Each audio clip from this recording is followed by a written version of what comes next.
Bonsoir, ici Manuel van der Straten, je suis coach spécialisé en gestion du stress et prévention du burn-out et j'ai le plaisir ce soir d'interviewer le docteur Résimond. Docteur Résimond, bonsoir. Bonsoir. Vous êtes spécialisé en médecine fonctionnelle et nutritionnelle et ce soir vous nous avez donné une magnifique conférence sur les troubles de l'attention et l'hyperactivité.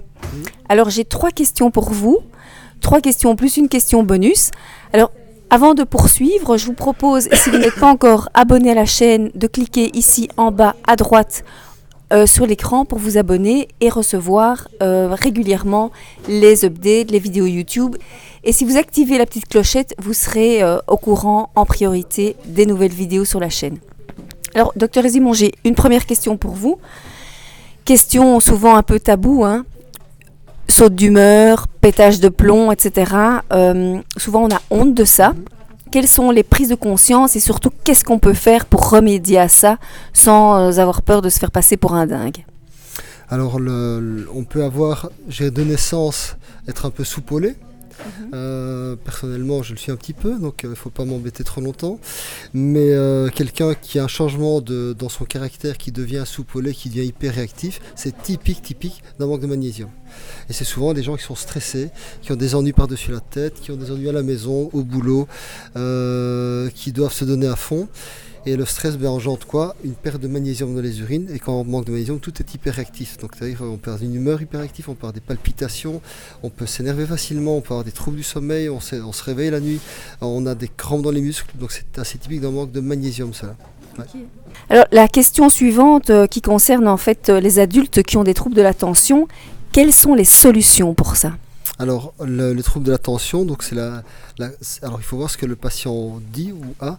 Alors ça peut être des troubles de l'attention, j'arrive pas à me concentrer sur quelque chose, je veux lire un bouquin, toutes les 2 lignes, toutes les pages, je dois lever mon nez, je reviens et malheureusement je dois relire ma page parce que j'ai rien capté, c'est entré dans une oreille, sorti par l'autre. Ça c'est assez typique d'un manque de neurotransmetteurs, principalement la dopamine. Et donc on a également la même chose chez les enfants qui ont des troubles de l'attention à l'école, qui sont également hyperactifs en même temps très souvent. Quoi qu'on peut être hyperactif sans trouble d'attention, donc c'est pas toujours associé. C'est même un avantage d'être hyperactif, on fait plus de choses en 24 heures. Mais un adulte qui commence à avoir des troubles d'attention, tout comme chez un enfant, la première cause, c'est un problème d'alimentation. Le patient, il ne mange rien le matin, il mange des tartines choco, il mange des céréales, du muesli, il mange de l'avoine le matin sans protéines en quantité suffisante. Donc le matin, le cerveau a besoin de tyrosine, c'est un acide aminé qu'on prend des protéines pour synthétiser la dopamine, c'est la concentration, motivation, mémoire, joie de vivre, également libido. Donc alors maintenant, manger un steak le matin, ça ne suffit pas, il faut encore que cette tyrosine soit transformée en dopamine, en adrénaline, et pour ça il faut des bons taux de B12, de B9, de B6, de vitamine D, de magnésium, de fer, de cuivre, une série de cofacteurs qui sont nécessaires et actuellement plus personne n'arrive à avoir ces cofacteurs en quantité suffisante au vu de la qualité de nos aliments. Donc voilà, donc sa première cause c'est alimentation, micro-alimentation. Alors on peut également avoir des problèmes de troubles d'attention par fatigue surrénalienne. Donc un épuisement fait qu'on n'arrive plus à faire son cerveau, on n'a même plus la force de réfléchir, de se concentrer. Et là ça peut être un épuisement de la surrénale avec une baisse de cortisol, après une hausse de cortisol. Et alors ça raconte tout un autre chapitre, c'est le pré-burnout en fait, c'est le burn-in. Alors, j'aimerais rebondir sur la partie sur l'alimentation. Vous avez parlé d'une étude absolument extraordinaire qui a été menée en Australie par rapport au fait que tout ce qui bouge n'est pas TDHA. Et donc, cette fameuse étude qui a été réalisée en Australie sur des enfants, et ces enfants ont été calmés en 15 jours. Est-ce que vous pouvez nous expliquer cette étude? Alors, avant d'aborder cette étude, on a des enfants parfois qui sont qui sont très énervés, qui ont besoin de se défouler tout simplement, ils ont besoin de courir, bouger.